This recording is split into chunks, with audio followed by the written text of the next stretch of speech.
Hello, this is Snake Plissken, and I need to escape from New York. So please go to my store, the-studio-reykjavik.com, and get the great products I offer. Or you can also donate on my website, the-studio-reykjavik.com.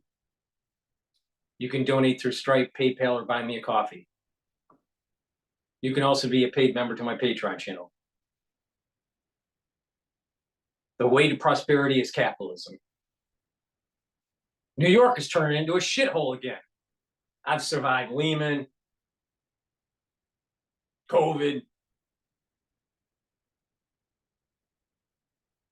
Cuomo, and now New York is about ready to usher in a socialist mayor, Mamdani. I need to escape from New York, so please help support that escape from New York by getting the great products I offer. I have structural nano silver soaps. You can get the lavender or the peppermint structural nano silver soaps, or the charcoal tea tree and the lemongrass. Please help support my escape from New York by getting the great products that I offer.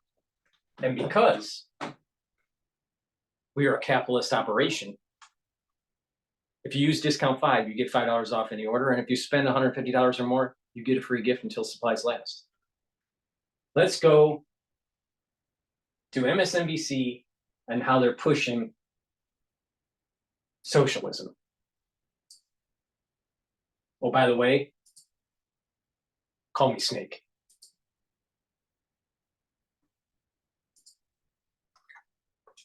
Galloway, Ed Elson, and back with me, Lydia Polgren. Lydia, I'm going to begin with you again. You believe that the Mamdani win shows Democrats a pathway to get out of the Trump era. How so? Well, I think that what was so impressive about the Mamdani campaign was just its relentless focus on the issues that voters told the campaign really mattered to them. Really sharp, laser-focused campaigning on questions of affordability, on questions of rent, and the issues that really matter to people, while not running away from the big sort of emotional issues that I think bring together a majority of Americans. Revulsion at this horrific campaign of deportation that is unfolding in cities, towns, rural areas across the country, and the kinds of tactics that the president is using to try and carry that out. Things like real deep concern about getting involved in another war in the Middle East. And really most tellingly, the fact that Zoran Mamdani's advocacy. So let me get this straight from this socialist. Snakes, well, this socialist, Snake, op-ed on this is really important. You're hearing someone that's saying, oh, let's keep Iran's theocratic regime. Oh, let's keep illegal immigrants in the United States, even though they're here illegally. And oh, by the way, let's just give free food to everybody. And you know what's going to happen? Guess what? You're going to have Whole Foods, you're going to have Trader Joe's and Christie's and Food Emporium. They're all going to leave. They're all going to leave. How are they going to compete with free food? Then all of a sudden, you're going to have to wait in line, and they don't have any bread anymore. You might even only be able to buy bread on Tuesdays. That is socialism. Socialism is coming to America. So please help support my work and get the capitalists to escape from New York and just let New York turn into a socialist hellhole. They really believe this crap. They really believe that they're going to make the place better by socialism. Let's keep the illegals here. Let's just give free food to everybody. Let's not get into another war in the Middle East, even though a theocratic regime is trying to go nuclear. actually have a lot of questions about and are really concerned about, particularly young Americans. So I think that combination of things, it really does point to a path and a way that Democrats in different places with different politics could speak with authenticity, the things that matter to people, and frankly, just be less scared of their own shadow when it comes to advocating for fundamental American values. Yeah, the Palestinian issue is interesting. I'm wondering how it's going to play in the general. Because remember, this is the primary. Usually, whoever wins the Democratic primary goes on to easily win the general election in New York. But there will be some challenges here. Mayor Adams is going to challenge him. Cuomo might end up challenging him. He's reserving the right to run as an independent, but it's unclear he was actually going to go for it. And I thought about you today because you've been on the show a number of times talking about if the Democrats want to get anywhere with your generation, Generation Z, they've got to start talking like AOC and Bernie Sanders, talking about affordability, talking about housing, and going after the billionaires. Exactly what Mamdani did.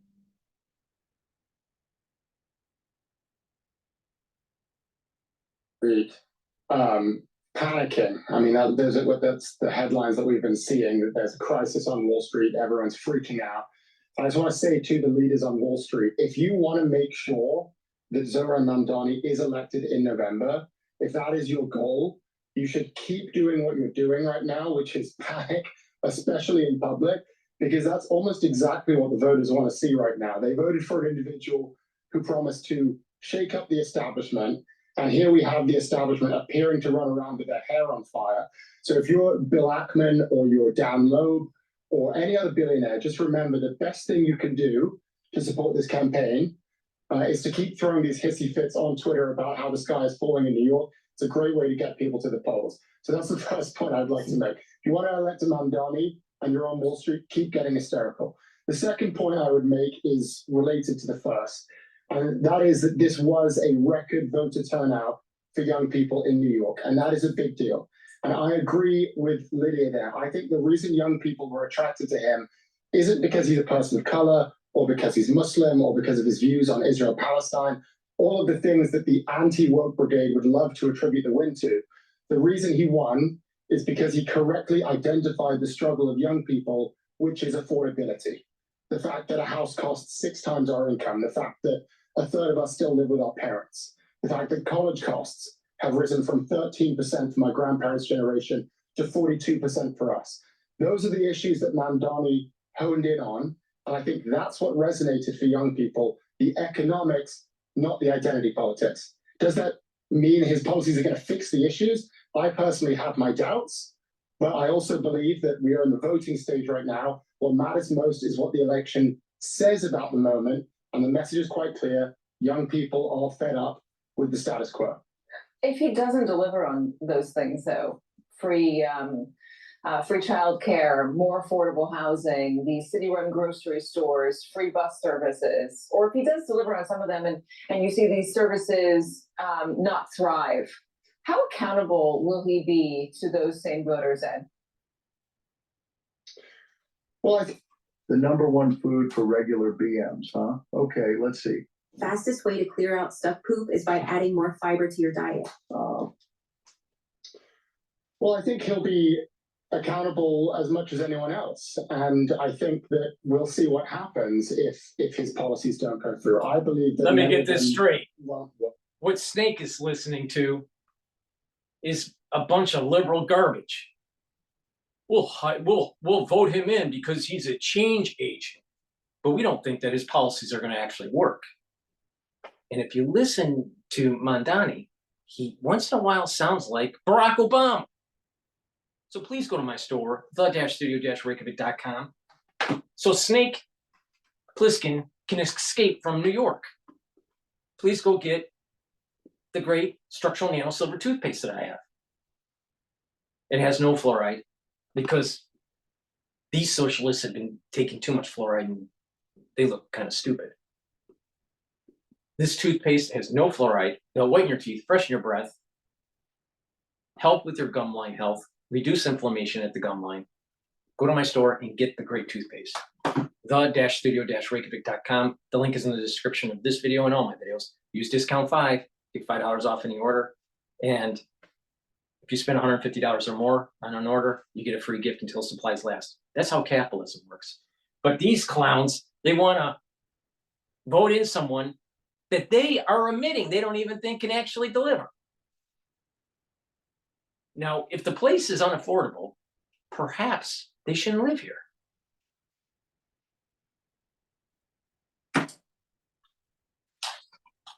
There are a few that I think are promising, but I think, the main point, in my view, is the voter turnout that we've seen.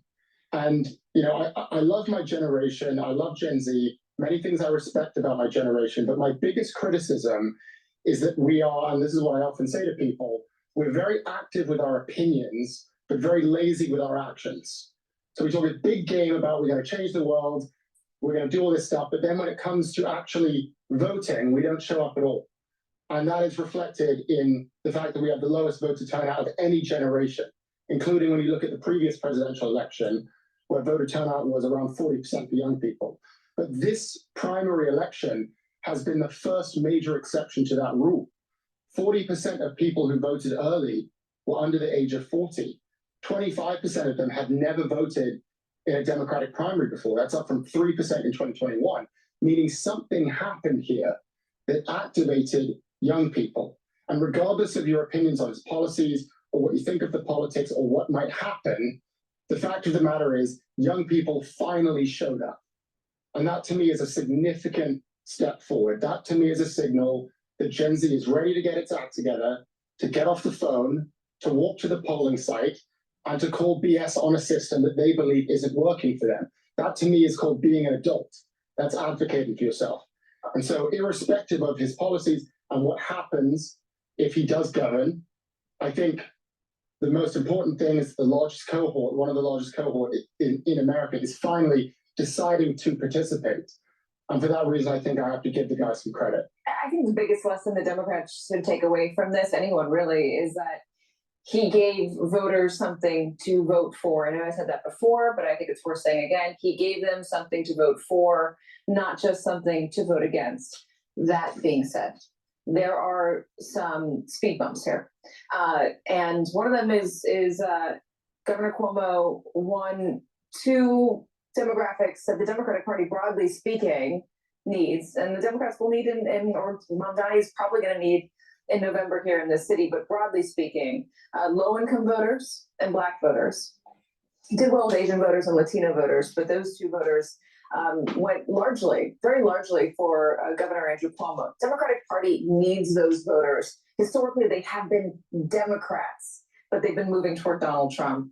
Eric Adams is trying to capture that. Let me play a little bit of what Adams said in his official announcement for his re-election campaign yesterday.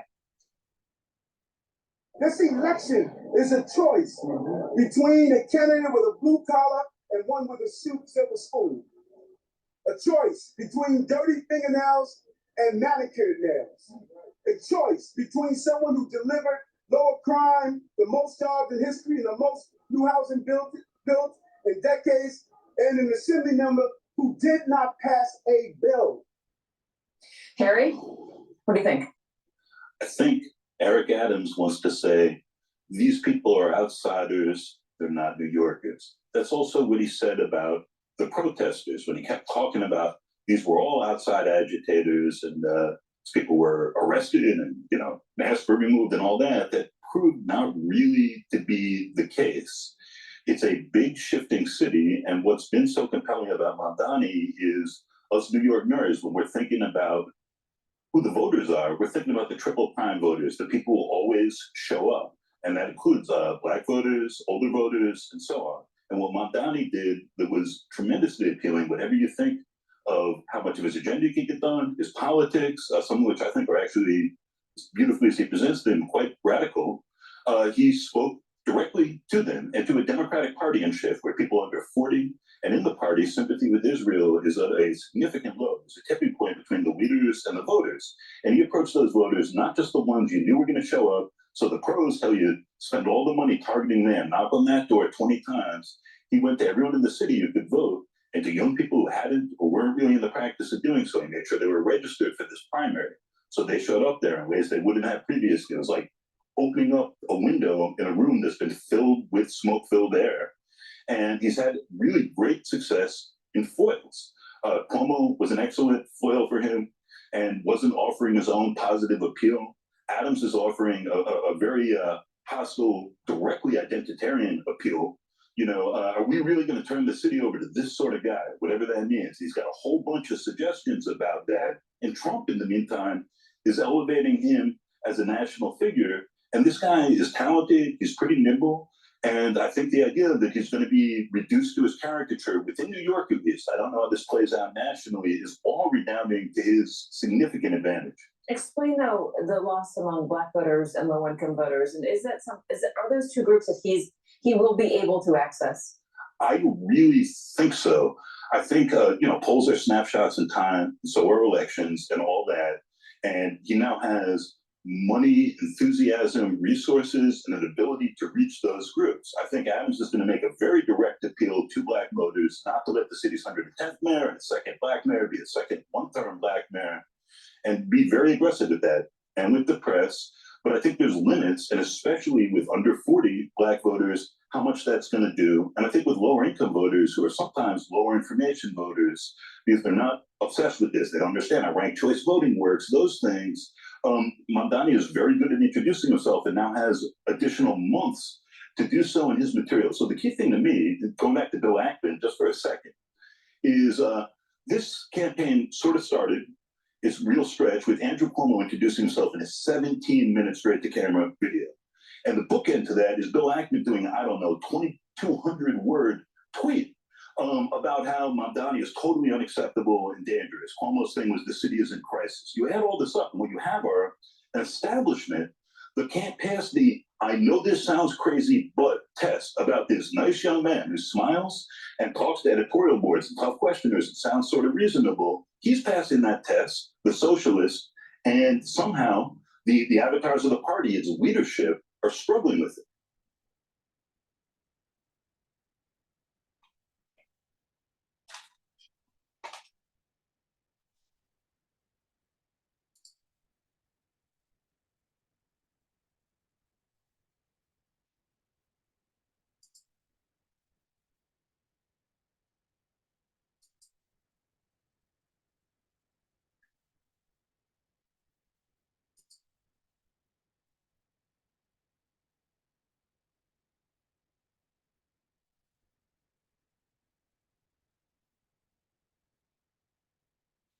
Please go to my store, the-studio-reykjavik.com, and get the cleanse. This is a 30 parts per million solution. And what you do is you take a teaspoon a day, swish in your mouth, gargle, about 20 seconds, 30 seconds, swallow, and that will boost up your immune system. Very important to do every day. If you're not feeling well, take a tablespoon or two a day. And you know what? Socialists smell. Don't be a socialist. Don't be a New York socialist. And purchase the products on my store, the-studio-reykjavik.com, so Snake Plissken can escape from New York. Now, go to my store and get the great deodorant so you don't smell like a socialist. You can get it in peppermint, lavender, and tea tree, and also in citrus. It has no aluminum, no baking soda. Made from essential oils from the Himalayas. All natural. And not only that, it will help to detoxify your body. So use it as a daily deodorant, but you can also use it to help to detoxify your body. Please go to my store and get the deodorants. And it's really important to boost up your immune system. Take supplements like magnesium and zinc. Boost up that immune system. Drink it with filtered water. And magnesium will also help with your brain function, so you don't turn into a stupid liberal. Also, vitamin C and magnesium, it's dual purpose. It'll help with your skin, the health of your skin. It'll also help with your immune system. And again, magnesium helps with your brain function, so you don't turn into a stupid liberal. Take them together, and it'll boost up that immune system. And magnesium is a great way to improve the efficacy of vitamin D3.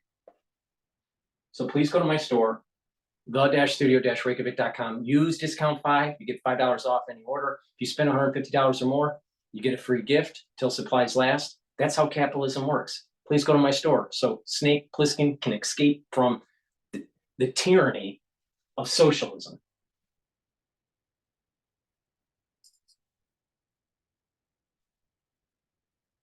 Work goes smoothly when you know the right steps. With Asana, you can coordinate tasks across teams and stay on track, so your team can spend more time celebrating wins. Try it for free at asana.com. All right, well, Republicans fight for capitalism. A socialist is now the face of the Democratic Party. They just nominated this guy in New York City on the Democratic side of the aisle. Do you like capitalism? No, I have many critiques of capitalism. Call myself a democratic socialist. We put forward a plan to start Trump-proofing our city, increasing the top corporate tax rate and increasing income tax. Aye, and that's the best it gets. Meet Zoran Mamdani. He's campaigning on fundamentally transforming New York into his social paradise. It is the time for our city to be reborn. A new city with a new politics, where the worker. Does that sound a whole lot like Barack Obama?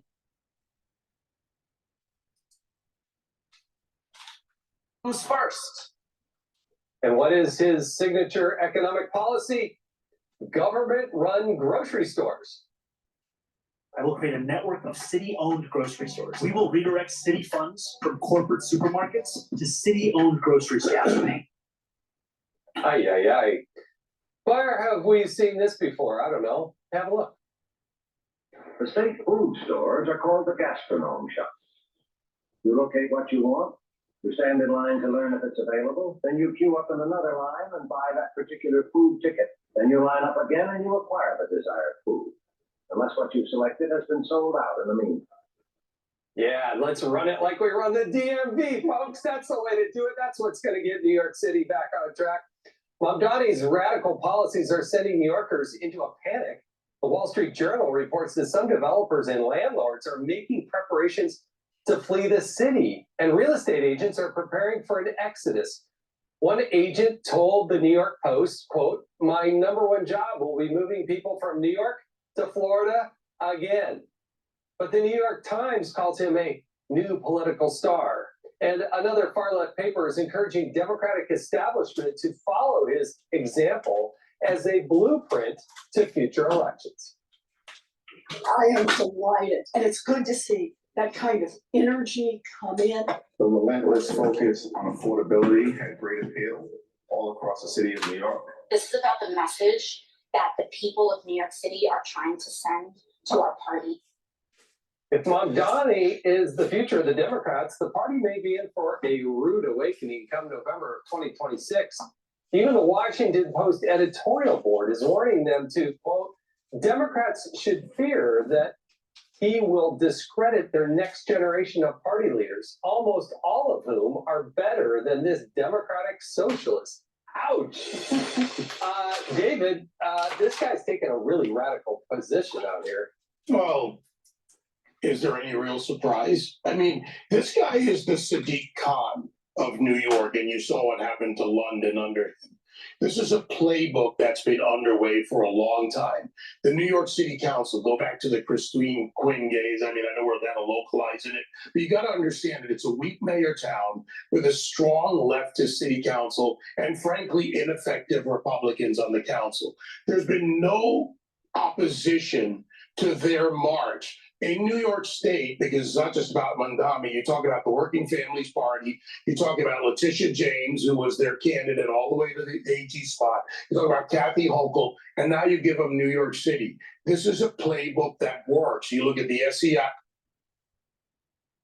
players in New York who are going to go in and soak the city. And here's the thing, they can't stop the people with the ability from leaving. The people who run the city on a daily basis, workers of every color, they can't afford to live here. New York City is going to see the opposite of what was Ed Koch's and Rudy Giuliani's vision and saving New York to put it back on the right track. Look what de Blasio, look at Adams. look what comes next and be afraid. Well, but Mayor Adams looking pretty good compared to this guy, Molly.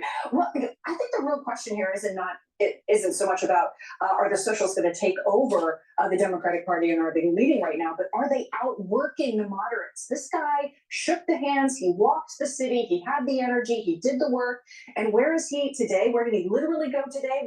When all the chips fell, it turned out there were a lot of wealthy white voters, Asian voters. He had a lot of upper class, high educated voters, and didn't appeal to the black vote as well. He was in Harlem today.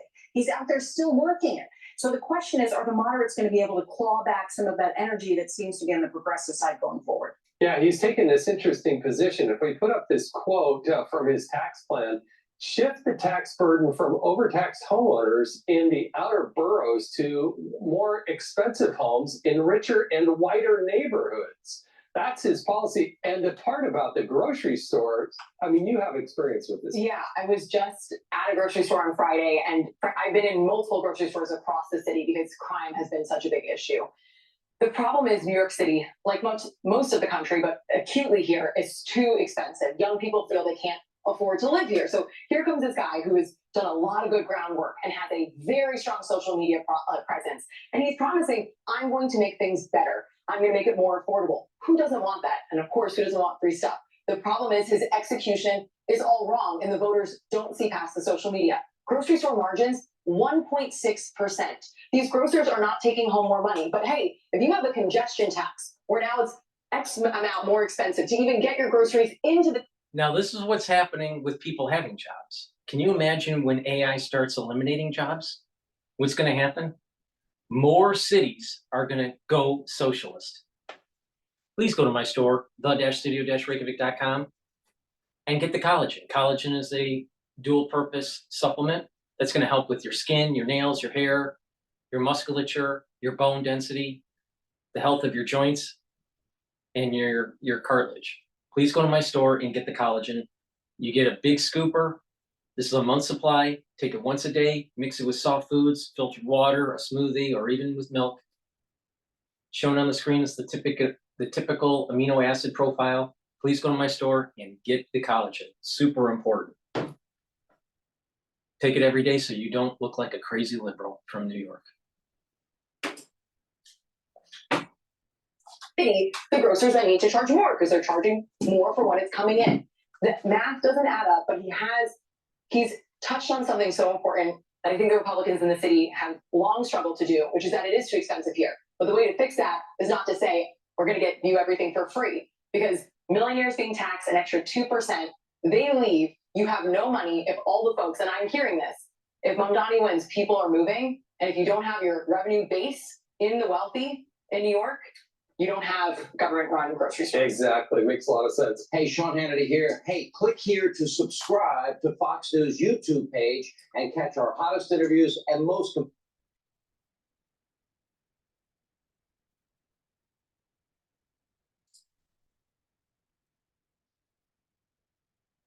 You need to tweak an asset without messing everything up. Luckily, there's Adobe Express. Create assets that fit in with your entire campaign, so you can make what you need when you need it. Now, you can move faster while staying on brand.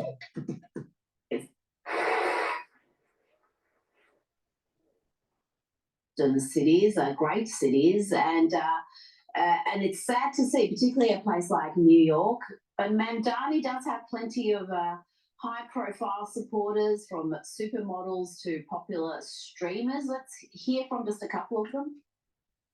Text your friends and family because we need everybody to come out. Make sure you're drinking water, which is very important. This election is going to be decided by young voters. The average New Yorker is 38 years old. The last renewal race was decided by 7,000 voters. That means that your vote really matters. I supported him because he's the only non-Zionist candidate on that stage. I thought he needed to be bought and sold, but people are energetic.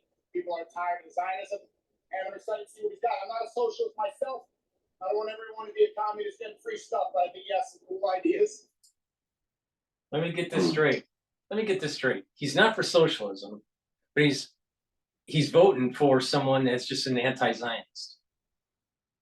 But socialism will actually make the society less livable, less affordable. If you take his economic policies of affordability in New York, how is it going to make it better? It doesn't. It's only going to make it worse. Please go to my store, the-studio-reykjavik.com, because a lot of people are going to get irritations in their throat throughout the different seasons. So get the drops and the lozenges. The drops, you get 100 in each bag. Get a few bags for your household. You don't want that throat irritation from these crazy liberals. You can get it in honey and lemon, in cherry, and also in blueberry, which is a very popular flavor. And I also have in stock elderberry and zinc lozenges, which are larger than the drops. Get a few bags for your household or for work, and take it right when you have that irritation to mitigate any issues. Go to my store, the-studio-reykjavik.com, and help Snake Plissken escape from New York. Let's go back to the socialists. There you go. He doesn't like the fact that he's a communist who wants governments to run supermarkets, but he hates Zionism, so he got Sneako's vote and he certainly got Emily's vote. Yeah, I mean, isn't it extraordinary? He's running to be mayor of New York, and the thing he's really best known for is his anti-Israel activism. But of course, that attracts a certain person, as we just saw. Imagine, though, I mean, this is an election to do with a mayor who can oversee quite a lot of stuff to do with the running of the city. But the mayor of New York doesn't have a foreign policy. So isn't it revealing when people like that guy there, Sneeko, isn't it? Yeah, that he says because he's not a Zionist. Well, that just means that he gets the support of people who think, great, this guy doesn't like Jews, I don't like Jews, let's vote for him. Because what else does it mean? What's not being a Zionist got to do with being mayor of New York? Only that Mamdani has repeatedly demonstrated his own prejudices. And by the way, I will predict, Rita, with considerable certainty, we can lay a bet on this, that any criticism of Mamdani in the coming days and weeks will be batted back by him and his supporters as being in some way bigoted, as if criticizing a bigot is in some way itself the problem. They will say he's a Muslim, he's a recent immigrant. How dare you say anything against him? And that will, I guarantee, be the playbook you will run on. Oh, no doubt. I'm not having that bet because you would win it. Now, I want to take you to London, where pro-Palestinian supporters continue to clash with police. Let's have a look.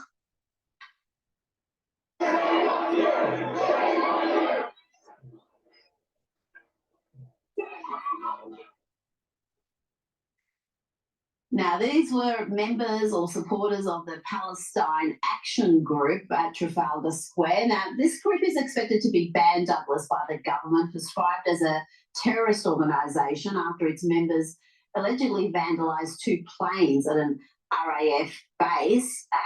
How do you see the way Western governments have handled this uprising since October 7, particularly the British, because they seem to have been particularly weak? Yeah, I mean, they're all weak, Rita, and it's because they don't know what to do. They've imported large populations of people who have brought their own sectarian politics to countries like Britain, whether it's to do with Kashmir, Pakistani populations who come to the UK who bang on about Kashmir, or the same people and others who will bang on about Middle Eastern politics. They've just brought their rife ethnic and religious hatreds with them. And the British state, like so many other countries, doesn't know what to do now, other than do a bit of kumbaya, why don't we all love the multicultural society bit. But actually, these people we're seeing there, I mean, they call themselves Palestine Action, and they attack RAF bases. They're just a combination of 2 groups of people, radical Muslims, and absolutely hollowed out Western far leftists who believe that their life will have some kind of meaning if they pretend that Palestine, if that's a thing, a name, a place, a state, should be foremost in all of their concerns. And it's a very interesting test for a country like Britain. Can the police and others actually rein in radical groups who bring our cities to a halt because of imported bigotries and hatreds? Or will they just continue to allow them to run riot? So far, they've just allowed them to run riot. We'll see. But if Starmer were to ban them, that would seem to me to be a very good thing. No other groups are allowed to shut down cities repeatedly, be hooligans, deface things, invade military bases, and much more. I think there should be a price for that. And I'm very happy if Palestine Action go the same way as the people they admire so much and get prescribed like Hamas and other terrorist groups. Now, Douglas, I've always made the argument that if you don't like the West and its values, then don't emigrate there. If you want to see Sharia law, then there are plenty of Muslim majority countries you could live in. But I want to play you the response to that argument from a character called Shakil Assar, who did very well, I've got to say, at the last general election in the UK, in the Hall Green constituency in Birmingham. He got the second largest vote, running as an independent. Let's have a listen.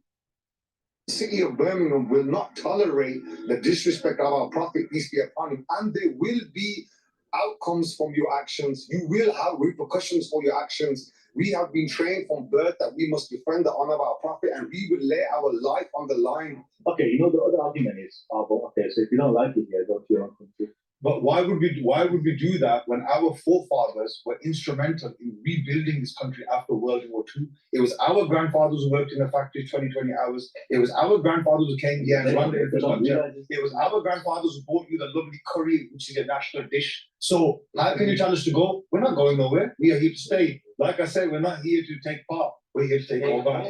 Douglas, what's your response to that? The argument is their forefathers helped rebuild the UK and they're entitled to take over. Well, he can scram as far as I'm concerned. My forefathers did a lot more for a lot longer than his. And if he wants to talk about the importance of Pakistani labour in the post-war period, very happy that other British people go head to head and point out what our forebears did for a lot longer and a lot better to actually build Britain. Britain isn't built on a couple of generations of immigration. It's built on centuries, in fact, millennia of men and women who did extraordinary things. And to watch that being trampled on by this person, I just would play it around any other way. If a white British person were to go to Pakistan and say, I'm very sorry, but actually my forebears built this country, not you, and I'll do whatever I want, and we'll have a kind of white takeover of Pakistan or anything like that, it would be absolutely condemned by everyone. It wouldn't be tolerated at all. I'm just fed up of hearing demagogues like that. I'm sorry, the country doesn't belong to him and people like him. And I hope he doesn't push the British people as much as he's trying. So through the socialistic vector,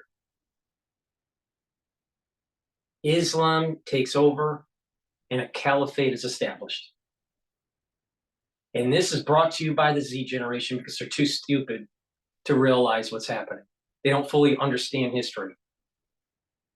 Now, if the city is so expensive where younger people cannot live, don't live in the city. Now, the city is very expensive.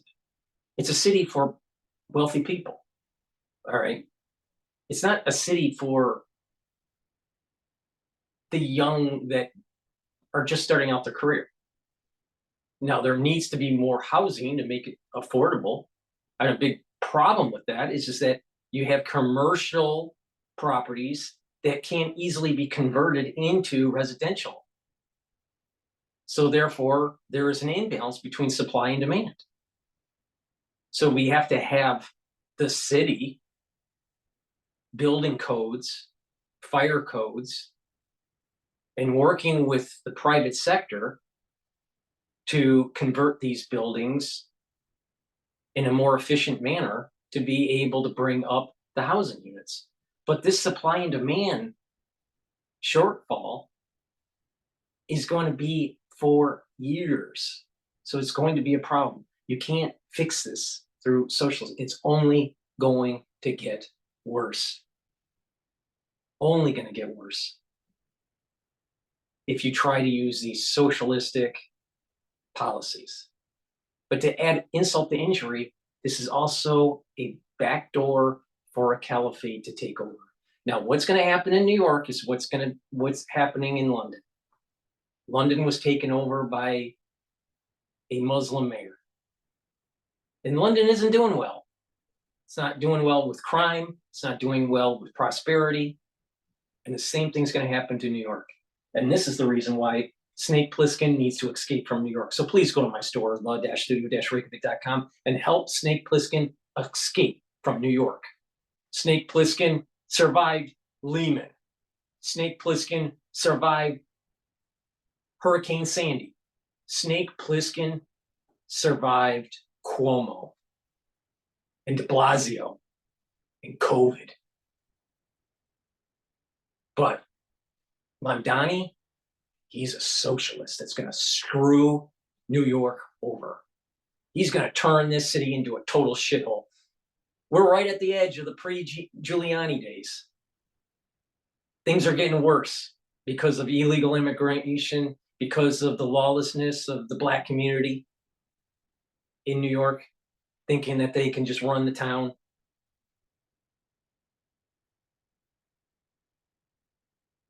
We have a DA, a district attorney, that's not willing to actually prosecute crimes and just lets off these criminals, and they cause further crimes down the road. It's a big problem.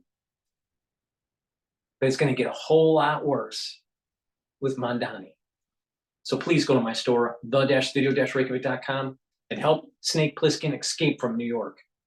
And by the way, if you follow my advice, you're going to be able to boost up your immune system in the process. So please get the turmeric, and the turmeric will help to bring down pro-inflammatory cytokines so you don't turn into a crazy liberal. Boost up that immune system, help with your cardiovascular health.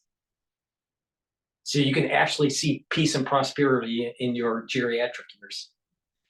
So take the turmeric every day. Take it with the ashwagandha root. Ashwagandha root will bring down cortisol levels and bring down glucose levels that will help with your cardiovascular health and your immune system. Super important. And lignans, soaks up free radicals, brings down inflammation, helps with your endocrine system and your immune system. And you stack these together, and it's a great way to boost up your immune system and help with your cardiovascular health. So take the lignans, the ashwagandha root, and the turmeric every day.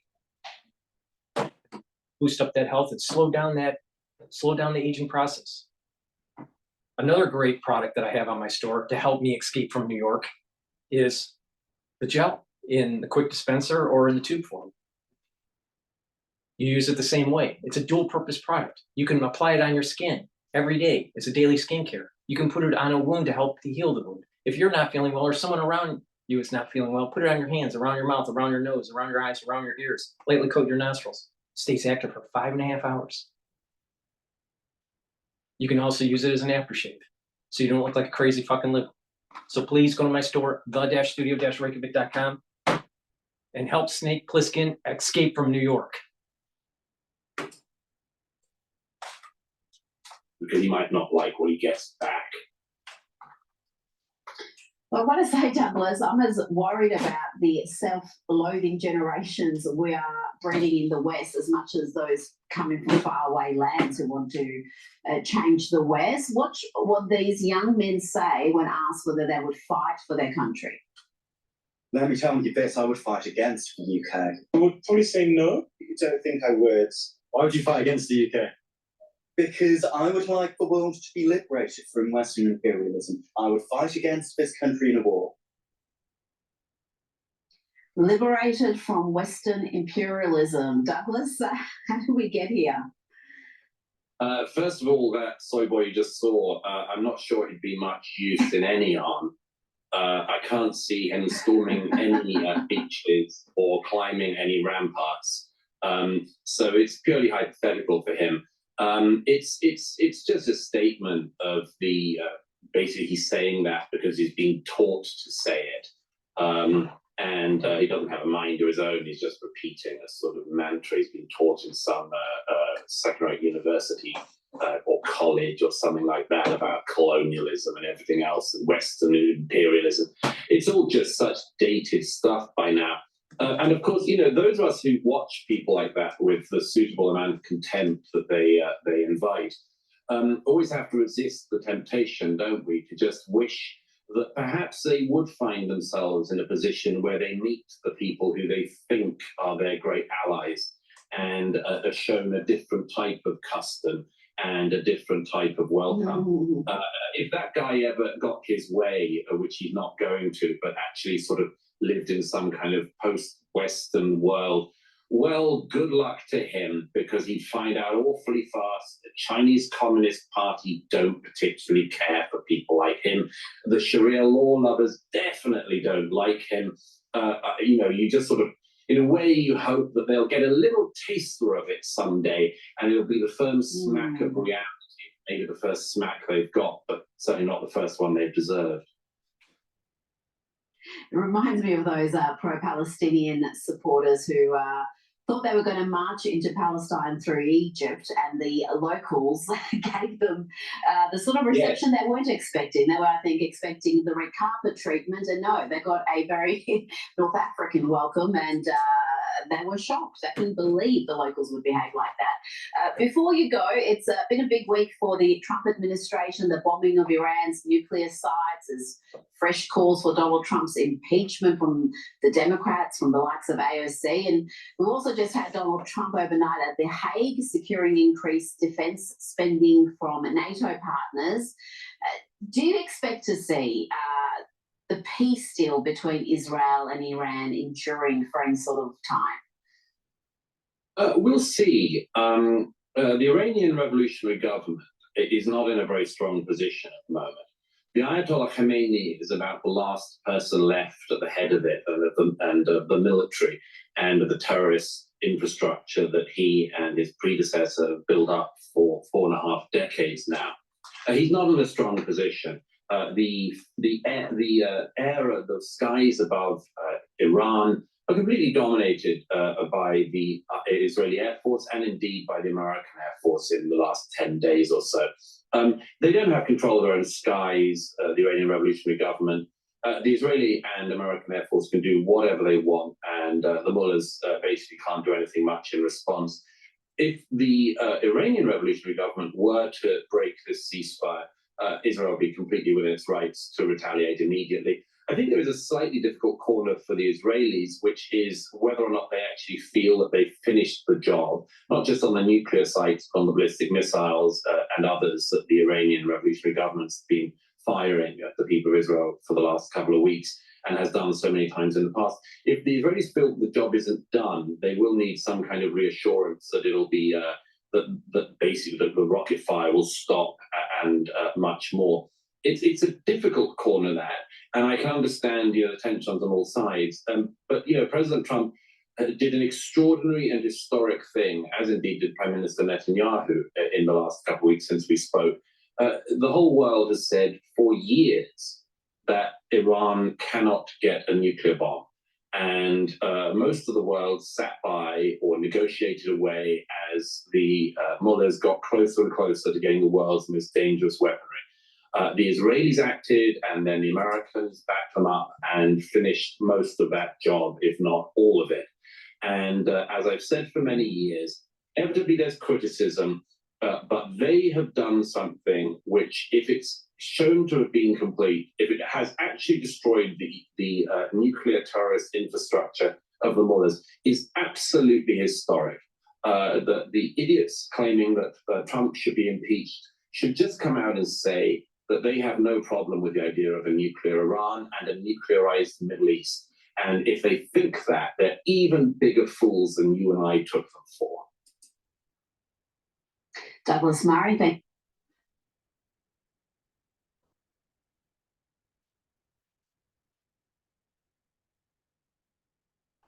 This is Snake Plissken, and we're going to go to CNN, I mean CIA. Please go to my store, the-studio-reykjavik.com, and get the omega-3. This is going to help with your lipid profile. It's going to bring down LDL levels, increase your HDL levels. It's going to bring down systemic inflammation and help to prevent your red blood cells from sticking. Very important for cardiovascular health. Take it every day. Don't be a fucking stupid, crazy liberal.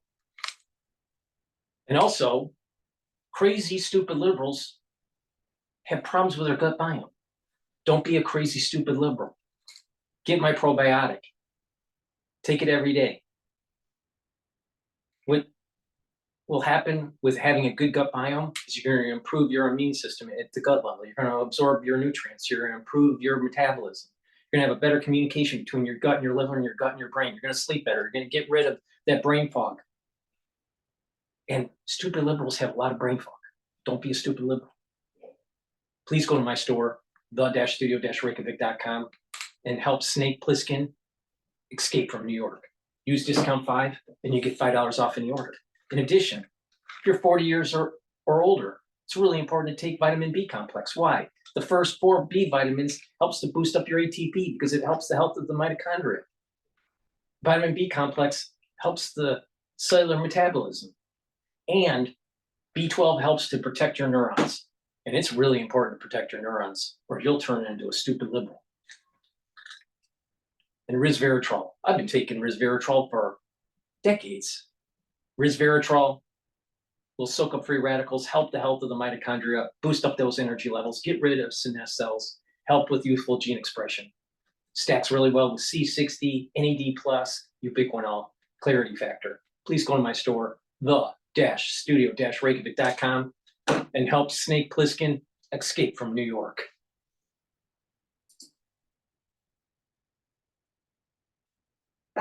If you're a man who makes at least 150 grand a year and you're still embarrassed to take your shirt off at the pool, I will get you shredded like a god for this summer.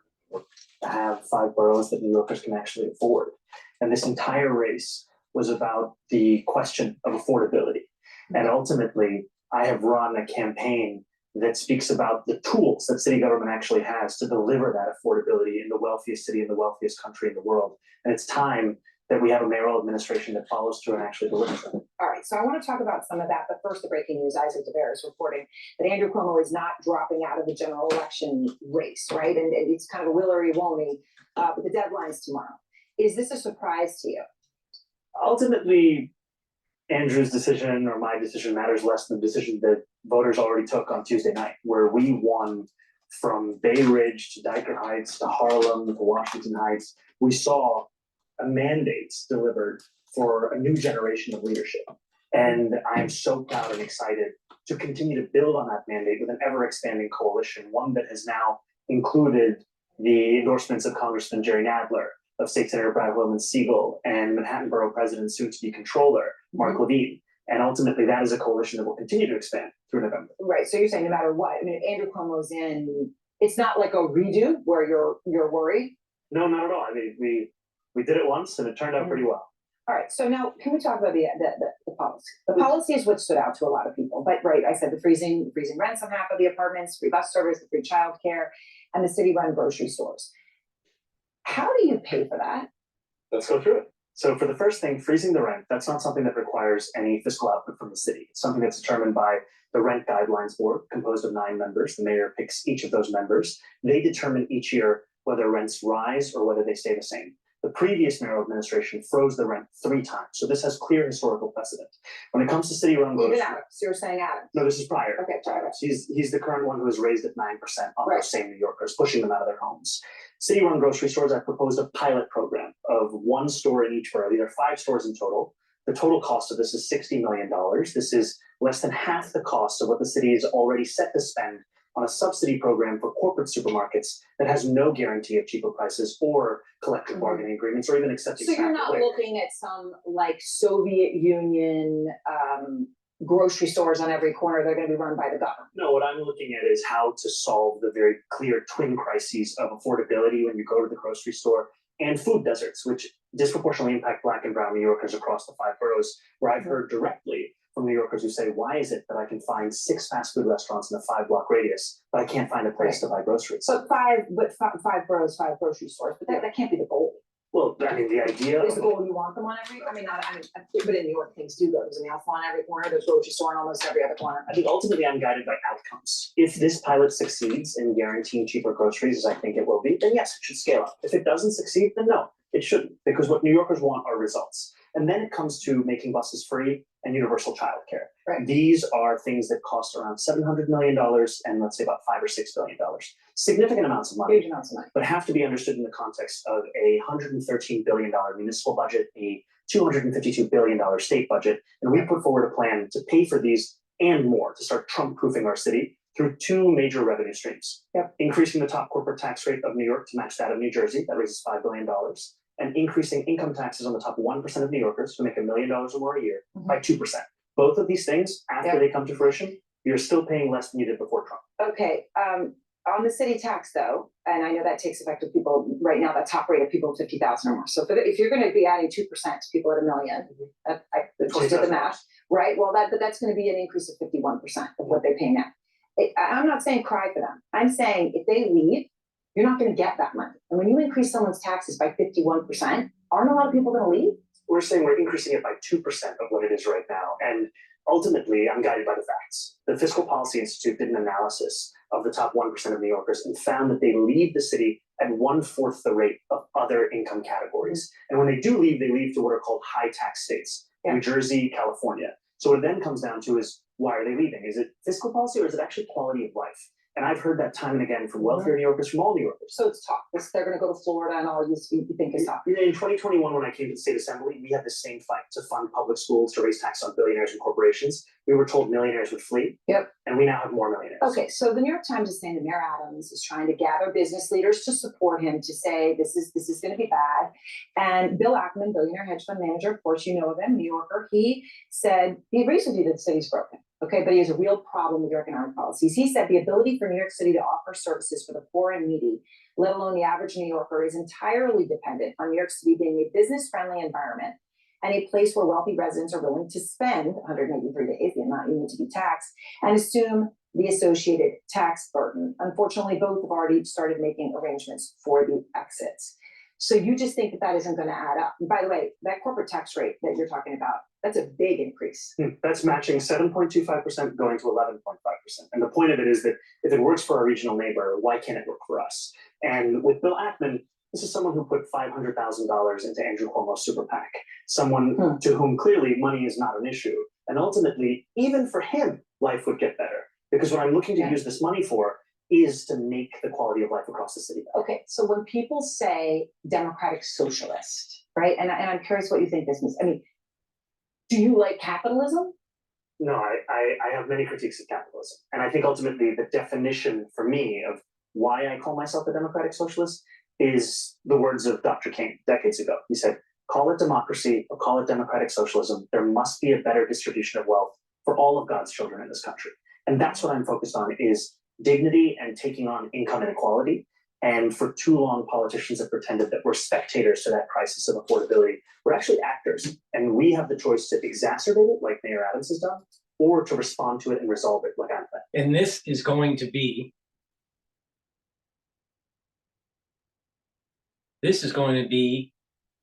the stepping stones towards reparations, redistribution of wealth.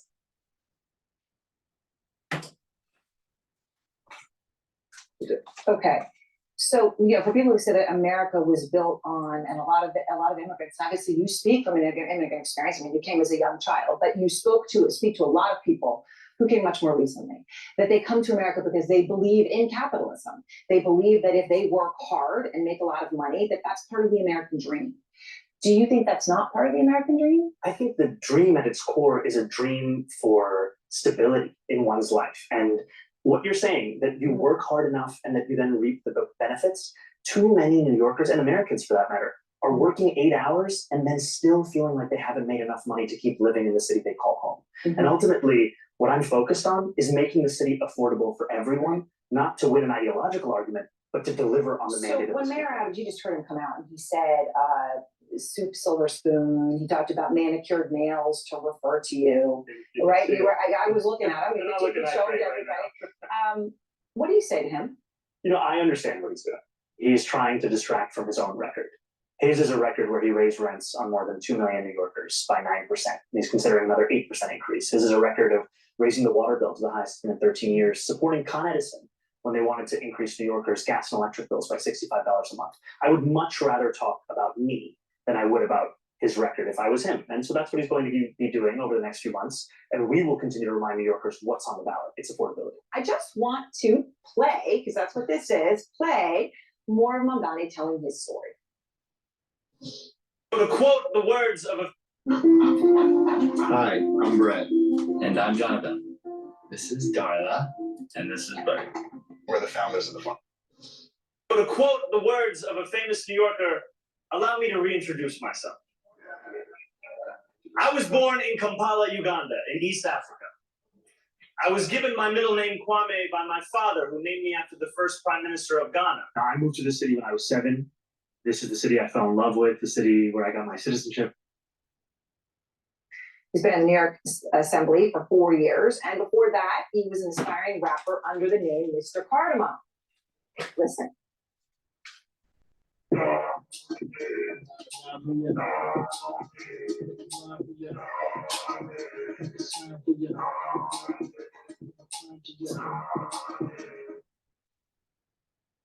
Once you do it, it's out there. It never comes back. It's there. Didn't think it was going to be on CNN. It's there, and there it is.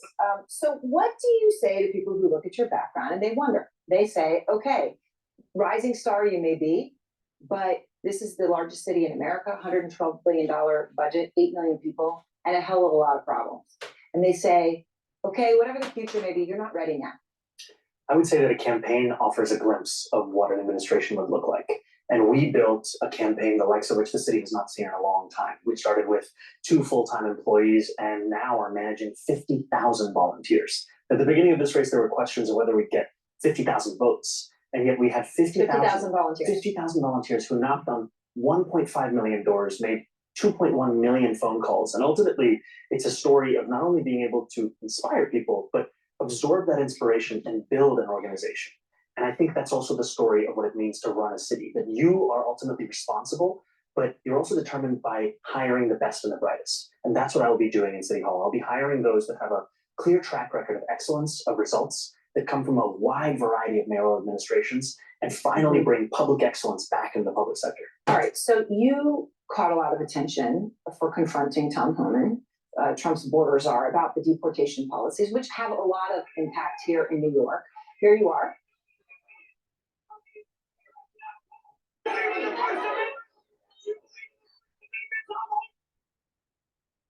So that moment went viral. All right, then after the primary, Homan was asked about your plan, which is on your website. You said that you would end the city's cooperation with ICE agents that has been going on under Mayor Adams, and he has spoken out. Here's what he said.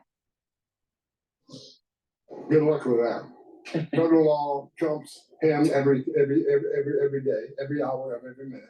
We're going to be in New York City. Game on, we're coming. Game on, he's coming. What do you say?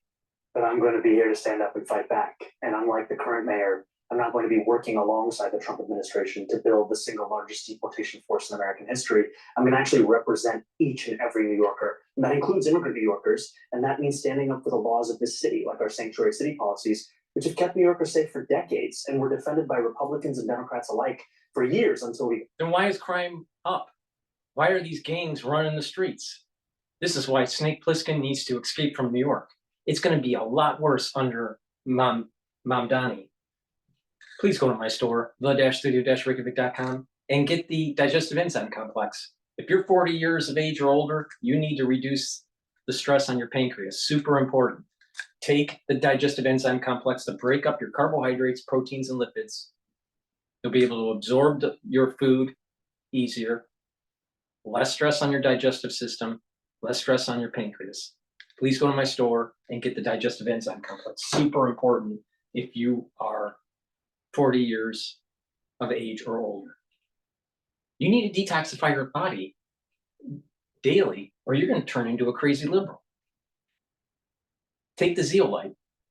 Zeolite will bind to heavy metals, toxins, and chemicals, allow you to urinate it out in 6 to 8 hours. And that way you're helping your immune system and you're helping your endocrine system Make sure you drink filtered water and stay away from processed foods, and make sure you clean your environment in your house. Keep away those cleaning supplies and paints that may be degassing in your air that you're breathing in, even in low concentrations. When you're breathing it in regularly, it can disrupt your immune system and your endocrine system. Back to a crazy liberal. This mayor who fear-mongered about them so extensively. Does that involve the NYPD? It means that the NYPD would actually serve New Yorkers and not assist ICE in their operations. We recently saw ICE agents. So they would not arrest- assist ICE. Not assisting ICE, because ultimately their job is public safety. And I know officers who are signing up to take on serious crimes, not to be a part of a force that is arresting a pastor who's peacefully observing the arrest of a migrant at Federal Plaza. All right, so a moment ago, you talked about how you didn't know if you'd get 50,000 votes and you ended up with 50,000 volunteers. They knocked on doors. There are many in the country who might look at that and say, okay, that makes me think of somebody else who took on I'm trying to think of the right word to use, but somebody who expected to win and therefore didn't campaign that hard and lost. And the person who did that was Alexandria Ocasio-Cortez, right? Famously also here in New York. She endorsed you early. She helped you. She just spoke to Armani Raju a few moments ago. She said the Democratic Party needs to pay attention to your success right now. Here's what she just told him. We have a choice to listen to that message that people are sending us or not. This isn't just about Mr. Mamdani as an individual. This is about the message that the people of New York City are trying to send to our party. So there's now talk, that your victory puts her in a whole new light, right? It puts her and Bernie Sanders, not that they were seen as friends, but they were seen as a wing of the party. And that instead of being a wing, that becomes more of the center and that you are part of that. Do you see it that way? And do you see those who say, look, your victory propels her to a presidential run in 2028? She's been an inspiration, and it's been an honor to be represented by her as an assembly member in Astoria for many years. And I think about a senior who works at a child care center that I met in Sunnyside, Queens, who told me that I'm not a progressive, but I realized when I looked at Alexandria Ocasio-Cortez and Bernie Sanders, they were the only ones who were willing to fight for me. Yeah. And that's what so many New Yorkers and Americans understand, is that these are the two individuals who have been willing to take on this oligarchy and actually stand up for dignity for Americans. Before you go one, things are going to get a lot worse when the recession happens and AI starts taking jobs away. And there's going to be more and more people that are going to be clamoring, begging for socialism. And this is exactly what Ayn Rand predicted and Atlas shrugged. So we're living it right now. We're seeing it playing out. And it's going to accelerate with artificial intelligence. The next recession, which is a ways away, but the next recession, there's going to be massive layoffs and it will stay structural. It's called structural unemployment, not cyclical unemployment. And those individuals are going to be gravitating to people like Mamdani. And it's true that there is a divide between the have and the have-nots, and it's increasing. A big part of it is because of the performance package for the managerial class with stock options that are tied into equity gains in the stock market. That's a big part of it. But when the recession comes and artificial intelligence starts supplanting individuals and unemployment becomes structural, not cyclical, the United States is going to be going through a tumultuous time understanding what does it mean for capitalism. Can capitalism maintain and be a force for prosperity, or will we go down the road of a socialistic hellhole? And it is not so sure which path the United States will take. My optimistic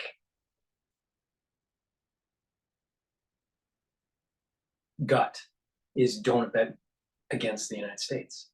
That we'll figure it out. We'll figure it away. But we're going to be going through a dangerous time.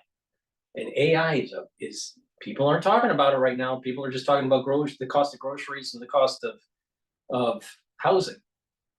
But what happens when unemployment becomes structural because of artificial intelligence? And it's not just the Z generation, then it's going to be the X generation too. That's going to be ringing the alarm bell, and people need to start paying attention. We're going through a dangerous period of time. I'm against Mamdani. And that's the reason why you need to go to my store, the-studio-reykjavik.com, and get the Clarity Factor. So Snake Plissken can escape from New York. Clarity Factor will get rid of that brain fog that a lot of these liberals have. And by getting rid of that brain fog, you're going to be able to concentrate on tasks at work or at home or even in school. Clarity Factor will help to get that neuroplasticity going, get that positive neuroplasticity, get those dendritic connections, forming new connections, very important to speed up thinking and your memory, to improve your memory. So please take the Clarity Factor every day, super important to learn new things,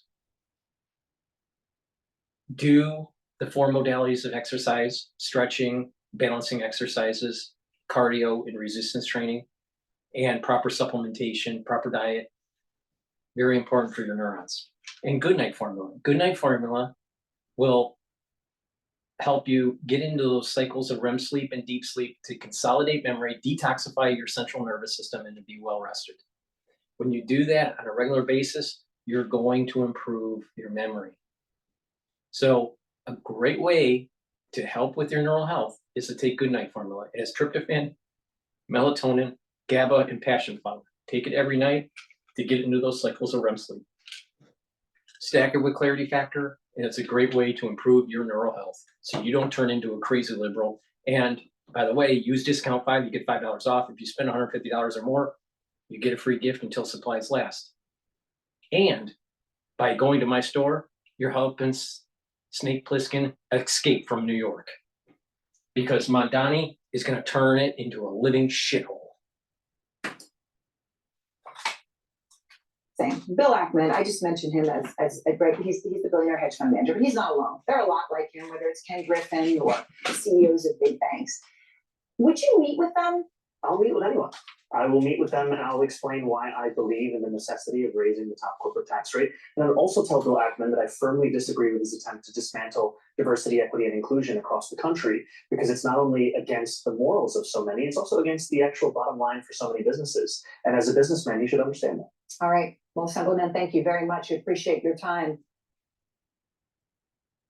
I have a storage problem.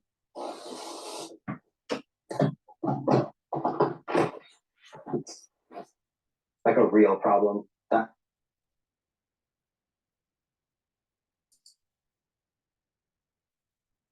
So thanks everyone for your patience. They're all here, Dan. That's great. They, even though we screwed it up and we're 13 minutes late, they came roaring back because they want to know your take on things. Excellent. It's been a very newsy couple of days here. Yes. Well, I'm in the great city of New York. I'm in Manhattan at this very moment. Looks like we're going to have a new mayor. So, but first, I want to talk about the other guy, Andrew Cuomo.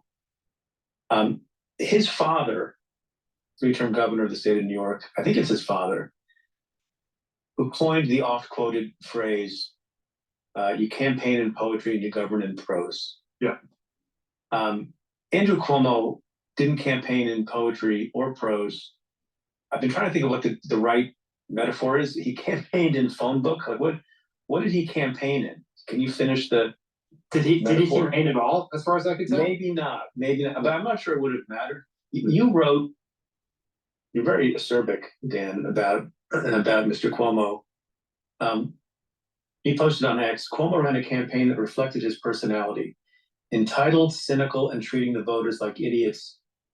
He's getting what he deserves. You also wrote somewhere good riddance.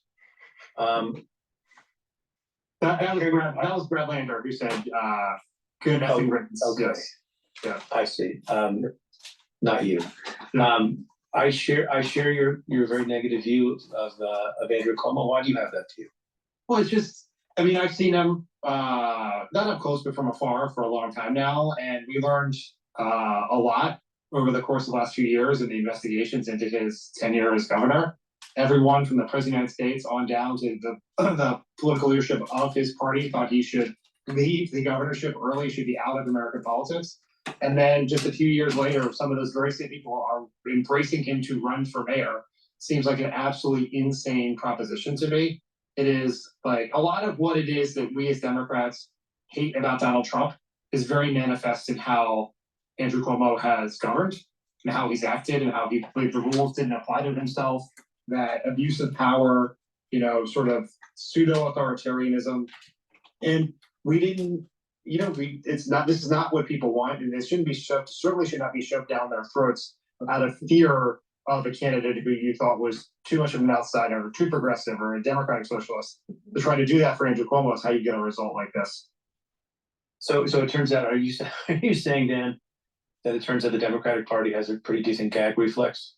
Yeah, I mean, it's exactly right. People saw what was happening here and they didn't want it. Yeah, but I guess you sort of answered this question. How does somebody who is not beloved by anyone, I mean, anyone, and I have other reasons to believe that he, you know, was a shitty governor, a shitty campaigner, and quite frankly, a shitty person, that he became the stalwart front runner and got endorsements and money from people who I respect, you know, people who are moderates who I respect. How did they end up in that boat? It's just, I really don't understand it, because there was not a lack of good candidates in this race. Like, there's an alternative world where people. Well, I don't know. Not everyone would agree with that. Well, I think that if you are wanting someone who is like all the people who put all the money behind Cuomo could have put it behind Brad Lander. Yeah. Right. That is an option. There were other people you could have done. You could have gone and found another candidate. If your view was, even if you thought all the candidates were bad, like there were other options other than Cuomo. And he started out in front because he had the highest name ID, right? And some general sense that he is this strong man-like figure in a city that some people believe, you know, needs that, right? Or they're concerned about crime or chaos or whatever else is happening there. But for the Democratic Party establishment, for billionaires, for Michael Bloomberg, for Bill Clinton, for Jim Clyburn, for reasons I can't understand, to come in from South Carolina to endorse, seems crazy to me for a candidate, for someone who we thought has more reason to be in prison than in office right now. So look, I'm very confused. So I don't vote in New York City. I live outside of New York City, but I work in New York City. I was the U.S. attorney here for almost 8 years, including Westchester and 2 boroughs in the city. And I care deeply about the city, and I care deeply about the state. And I am not far to the left. I spent 8 years as a prosecutor. I don't believe that we should defund the police. And yet I wake up this morning not sure about Mr. Mamdani, but relieved that Andrew Cuomo is not our standard bearer. Is there something peculiar about my feeling this morning? No, I have lots of trepidation about that person. No, I think that when you become the nominee in a low turnout election, right? Like not a huge part of the city voted in this election. You have a responsibility to go make the case to people like you, right? People who may agree with him on a whole bunch of issues, but may have concerns. He has been answering the defund police question throughout all of this, and has said that is not something he's going to do. He's actually going to expand the number of people in the streets by having these community service workers who are going to do a lot of the things that the cops are being asked to do. But there are people have, it's fair to have questions, right? Absolutely, and it's going to be I'm going to come by him to answer them for everyone. One gets the feeling, and this may be quaint, and maybe it's not quaint because it seems like this was part of what happened in this election. And tell me if this is too naive or too facile. You can agree or disagree with people's policy positions. Yeah. And you can have, and particularly if someone is prepared to evolve and engage, but hold certain positions in good faith, I can respect that. And I don't know Mr. Mamdani personally. I know some of the other candidates personally. I know Mr. Cuomo personally, unfortunately. But I get the sense that he's and I don't know because you never know with anybody. Yeah. But that he speaks from the heart, and he's a genuine person. And boy, does one get the opposite impression of the other guy. Yes, and that matters in politics. It matters. Look, there's you would know this better than I. I often wondered if we make too much of sort of the slicing and dicing and analysis of the public, and that not in every instance, and maybe this only matters at the margins, that people want to believe in the uprightness of not the uprightness because we vote for a lot of not upright politicians, but believe in the authenticity of the person they're voting for. They want to be touched by that person in some genuine way. Now, whether that's rational or not rational, whether that's reasonable or not reasonable, that's a separate thing. But that's just life. That's how the rules of engagement work. And Barack Obama, your former boss, touched people a certain way. AOC touches people in a certain way. Bernie Sanders touches people in a certain way. There is this group of people who are the most fascinating people in the American polity to me, who voted both for AOC and Donald Trump, or said that they would. That's a policy that's like bigger than the Gulf of America. That policy gap. Right. In all your years doing this, and as you sit here today, how do you think about that principle of connection, which is not scientific, which is not policy, which is not, something to be calculated, but something to be felt? Yeah, look, I think you've nailed exactly what I think is going on. There are lots of people who are to the right of Zoran Mandami, or don't certainly would never consider before selection to vote for someone who called themselves a democratic socialist, who don't like socialism, who voted for him for a couple of reasons, because he seemed like a real person, like that you could understand, you could look at him and see his values and trust that he meant what he said. Even if he didn't agree with what he said, you trust he meant what he said. And that he didn't seem like a politician. And in every election recently, or more often than that at least, the person who seems less like a politician, the person who's more of an outsider wins. And that helps explain how Obama won, explains how Trump won, explains how AOC won. And one of the things that's interesting is, like, there's been a lot of debate about the efficacy of a rent freeze, whether is that really the best way. And there's all this. And how are you going to afford it? Right. How are you going to do all these things, right? How are you going to do that? But what the rent freeze tells people is that he understands the biggest concern, and it's not just in New York City, but especially in New York City, at the cost of housing. And it says he's going to fight for that.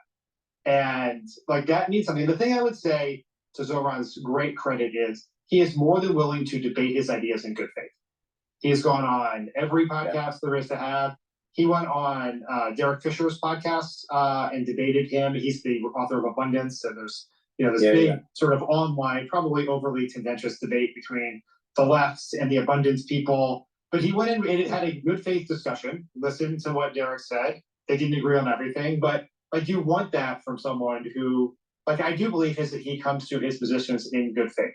And he's gonna, if he, even when he wins, he's gonna have to go, to use the Cuomo expression, he has to translate that poetry into prose. He's gonna have to go to the city council and fight for these things and have a discussion and be willing to compromise where he can't get his way. And that would be a key to his success.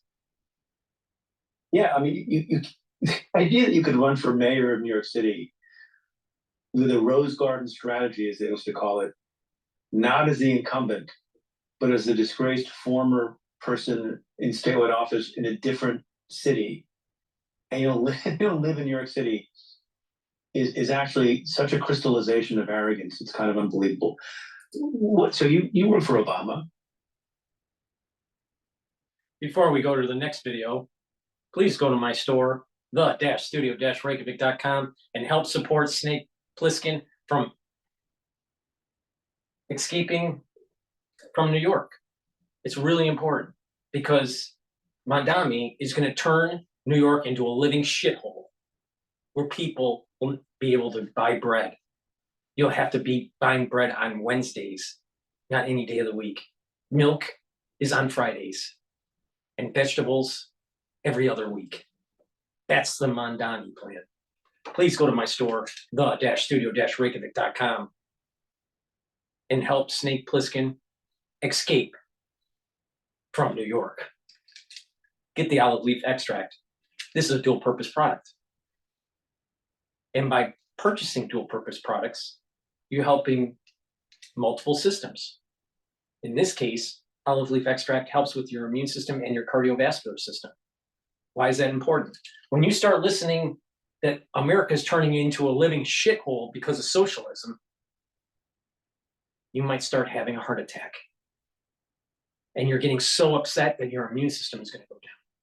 You need to take supplements that help to boost up that immune system because of socialism. You're going to need to take supplements that boost up that cardiovascular health.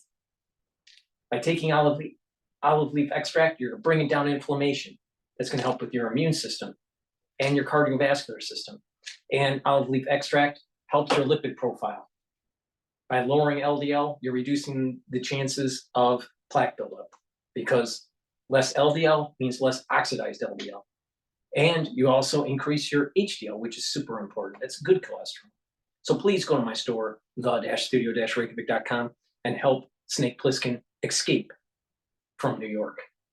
Now, another great dual purpose product is vitamin D3 and K2. Because socialism is running rampant in America, you're probably going to have problems getting food at the grocery store. So you're going to have to take the proper supplementation to be able to maintain that bone density. Do resistance training, taking calcium, and get the vitamin D3 and K2, stack them together, and it'll help you to absorb that calcium. Also, take magnesium to increase the efficacy of D3. Do that resistance training and your bone density will improve. In addition, D3 and K2 helps to pull some of that calcium depositing around plaque and reduce the chances of further calcium depositing of plaque. So please go to my store, the-studio-reykjavik.com, get the D3 and the K2 so you don't turn into a crazy liberal. Help Snake Plissken escape from New York. Let's go to Mayor. And how?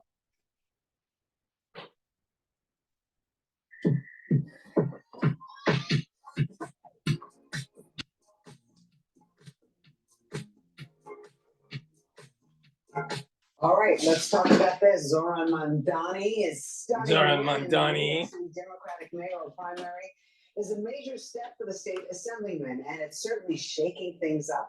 While the results still need to be finalized, Mr. Mamdani is the apparent Democratic nominee. But the race for mayor not over yet. In November, the general election happens. Mamdani will potentially face several candidates, including the incumbent mayor, Eric Adams, who is running as an independent.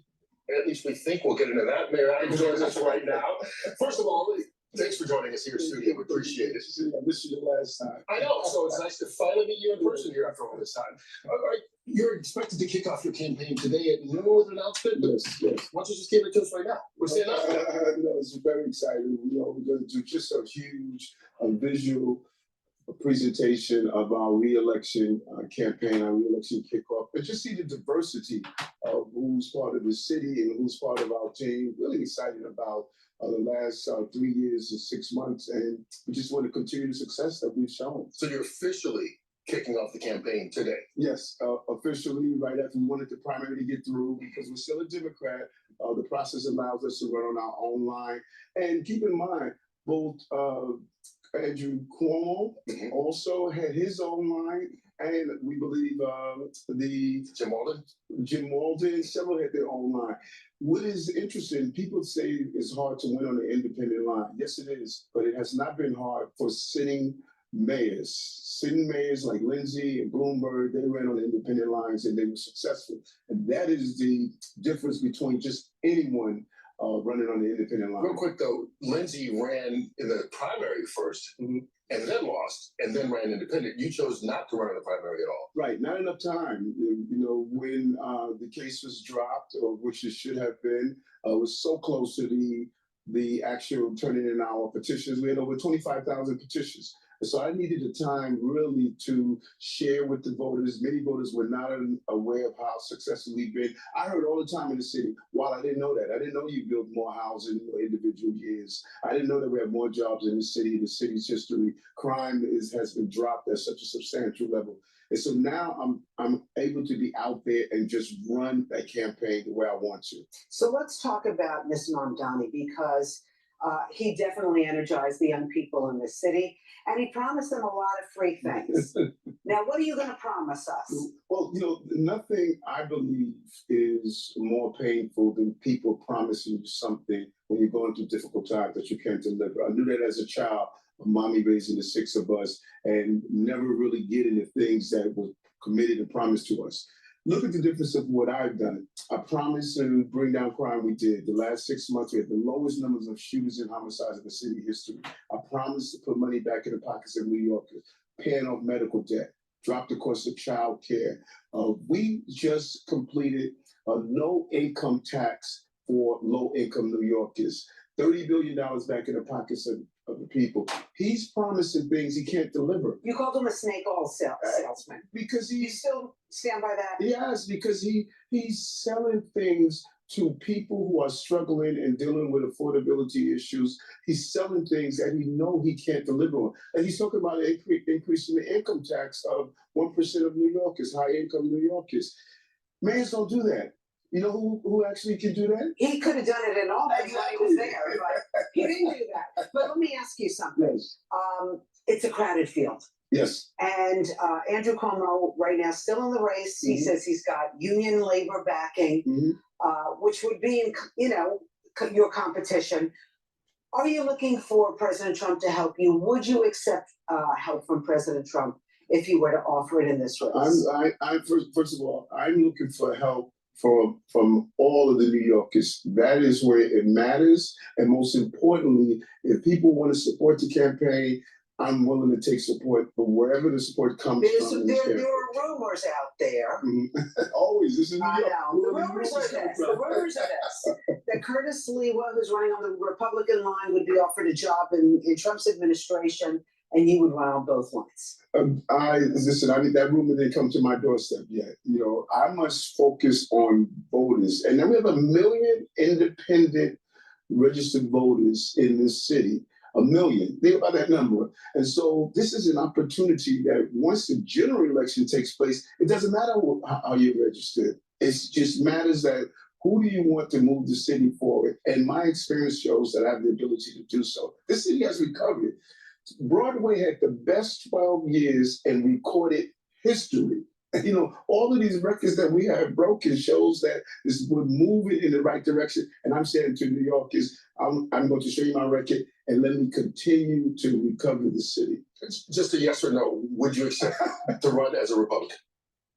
No, it's too late to do this. Just which? Yeah, it's too late to do that. They're already the Republican is right. You can't do that now. After the primary. Okay, I just wanted to get clear on that. Okay, so look, one of the things you talk about is your record and what you've accomplished. Yes. New Yorkers don't acknowledge, a lot of New Yorkers don't acknowledge that, or else we wouldn't be in this situation right now. I think a lot of people look at your 4 years. Which situation? The situation where you're complaining right now about the Democratic nominee, being Mamdani, and a lot of people are like, well, it was Cuomo versus Mamdani, but you were the mayor for 3.5 years going into that, and it became an open primary.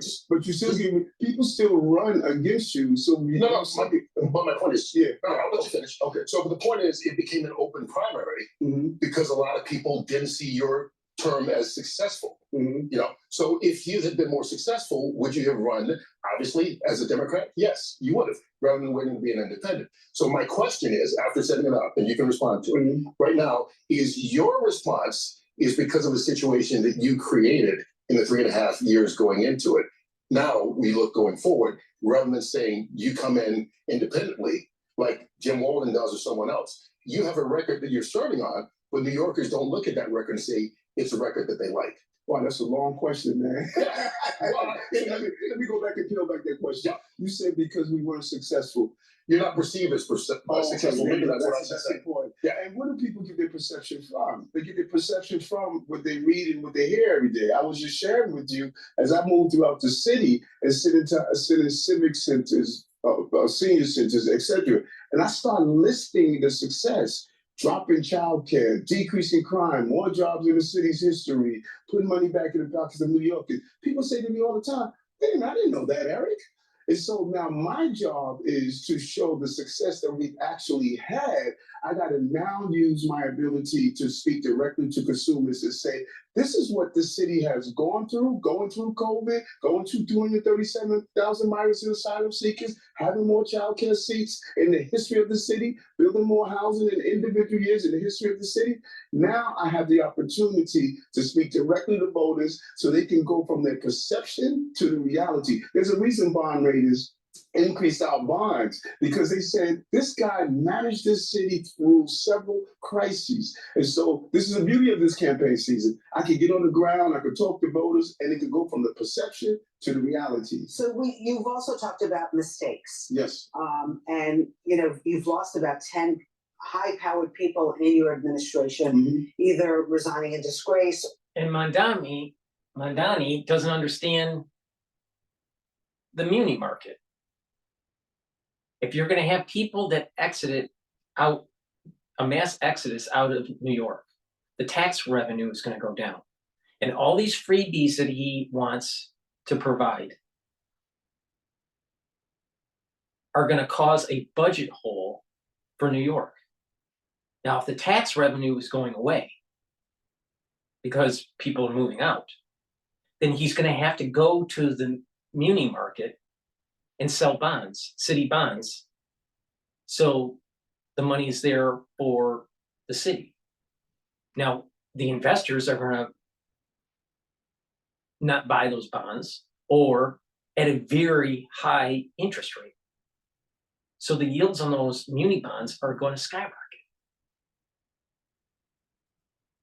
So the city is going to have to pay more on interest because of these socialistic programs.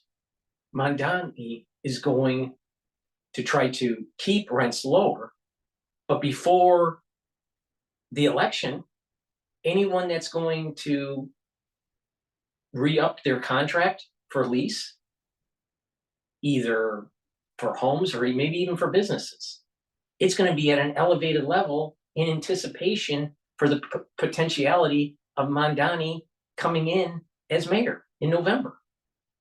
So if someone is up in a contract before November, you're going to have a higher elevated increase in rent because of Mamdani. No one's talking about that. And people are already thinking about leaving.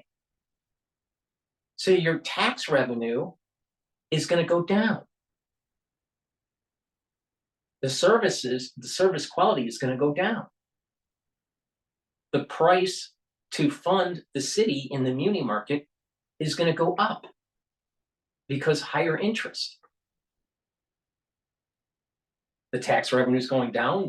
The bond buyers are going to say, hey, you're more risk. Mamdani is going to bring the city less efficient and more fiscally irresponsible. And we already have a deficit in terms of running the city. Things have to be cut. The city is having problems. In addition, Mamdani doesn't want to say anything. He doesn't use the word illegal immigrant. He calls them migrants for some odd, strange reason. Migrants are ones that they're like nomads. They move around. They don't stay in any one place. They're migratory. They're illegal aliens. That's the legal definition. That's the legal term. They're here illegally, soaking up resources that the city doesn't have. So please go to my store, the-studio-reykjavik.com, and get the ubiquinol to help with your brain health, your neurons. Ubiquinol is an antioxidant that's going to soak up free radicals. help the health of your mitochondria, boost up the energy, and protect your neurons. Super important to take ubiquinol every day if you're 40 years of age or older to protect those neurons.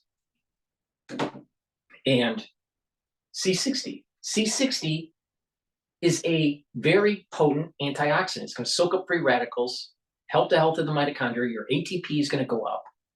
And by soaking up free radicals at the vascular level, you're reducing oxidized LDL. And by reducing oxidized LDL, you're reducing plaque formation. By soaking up free radicals at the neural level, at the neuron level, you're improving your mitochondrial health, boosting up that ATP, less stress on the neuron. That means the myelin sheath is healthier. The neuron will produce neurotransmitters, and communication between the neurons will improve. That means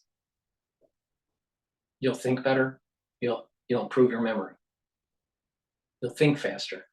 Super important to protect your neurons. But C60 also helps with your immune system and your endocrine system by reducing that stress and having more energy and soaking up those free radicals, because free radicals cause damage to cells.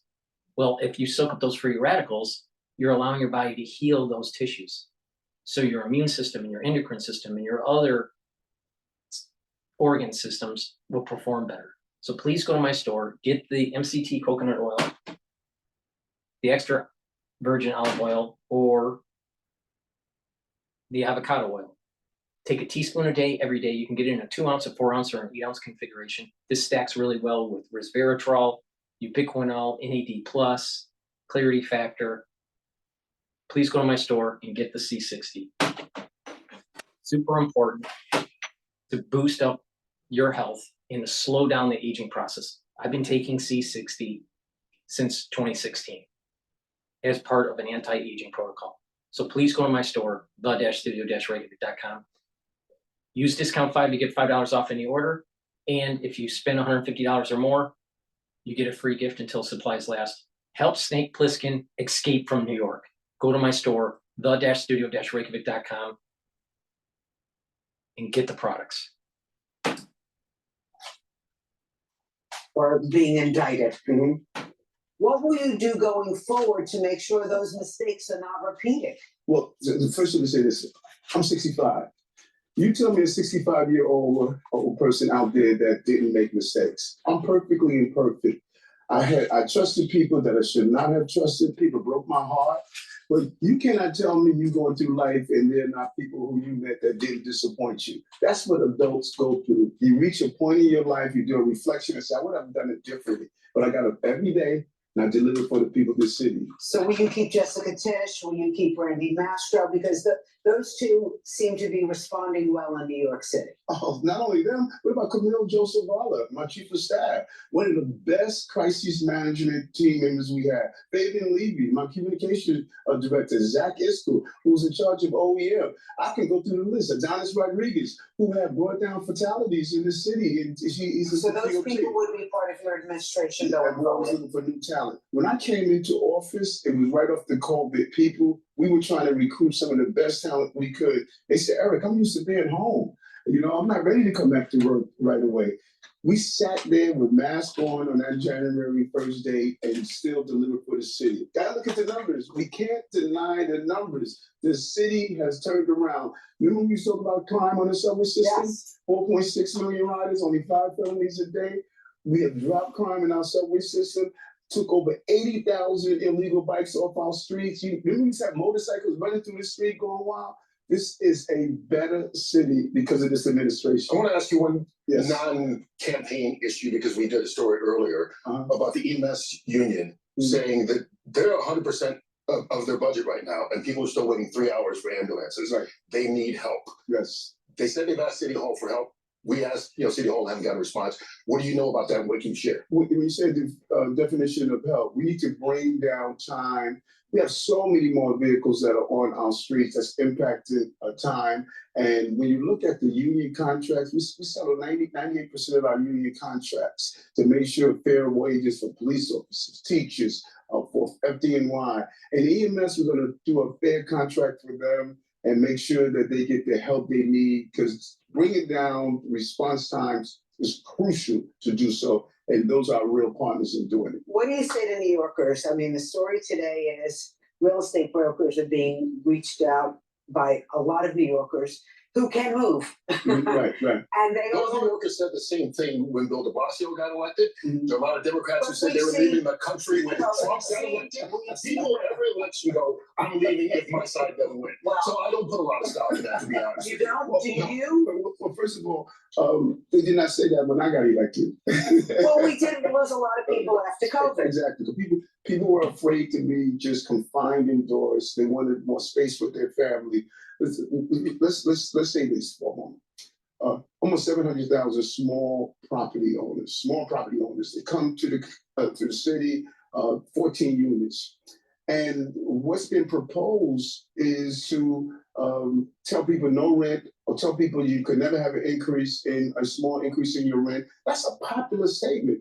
But you know what happens when you do that? You can't pay for repairs. You can't pay for the increase in taxes, the increases in insurance. Now, small property owners will lose their homes. Large LLCs will come in and purchase those homes. Now we're pushing out the small property owners. When you make these decisions as a chief executive, you have to understand the full ecosystem of running a city. It can't be idealism, it'll collide with realism. It also can't just be talking points either. So we've got 15 minutes here. We're way past our time. So we apologize to you because I know you got a schedule and we also have to move on. So thank you for coming in. I'm sure between now and November we'll see you. Please go to my store, the-studio-reykjavik.com, and help Snake Plissken escape from New York, because Mamdani is going to turn New York into a living shithole. Go to my store, the-studio-reykjavik.com, and get the heirloom barley. This is going to help to detoxify your body, reduce inflammation, and soak up free radicals with superoxide dismutase. Take it every day. It's a high-density protein. This is 1 month's supply. Mix it with soft foods, filtered water, milk, or even a smoothie. And Boomer Boost, 68 nutrients, has a very extensive compound profile that you can read on the screen or on my website. Take a look at the label. This will target multiple systems, like your vascular system and your heart and your brain function and your musculature. Rev up your metabolism. Your energy levels will skyrocket. And within 72 hours, you're going to notice a major difference. You're going to have a steady burn of energy. You're going to sleep better. You're going to be able to think clearly, so you're not a crazy fucking liberal like Mamdani. You're going to think faster. Your memory will improve. Your musculature will improve. So it's very important to take every day. This is a month supply. You get a big scooper, mix it with soft foods, filter water, a smoothie, or even milk, but take it every day. And you can stack it with the heirloom barley and take it together, or even the gladiator barley. So please go to my store, the-studio-reykjavik.com, and get the Boomer Boost. Take it every day. Super important. Super important. And the health protocol, the core for the anti-aging protocol is cleanse max 14 or max 35. Take that every day to boost up your immune system. C60 is the second pillar to soak up free radicals. The third pillar is the turmeric, the ashwagandha, and the lignans to boost up that immune system and help that vascular system. And the Boomer Boost is the fourth pillar to boost up those energy levels and rev up your metabolism. And that will slow down the aging process so you can be strong and have vitality, and you're slowing down that aging process. So please go to my store, use discount 5, you get $5 off any order. And if you spend $150 or more, you get a free gift until supplies last. That's how capitalism works. Please help support Snake Plissken so he can escape from New York. Thank you for listening, and have a nice day.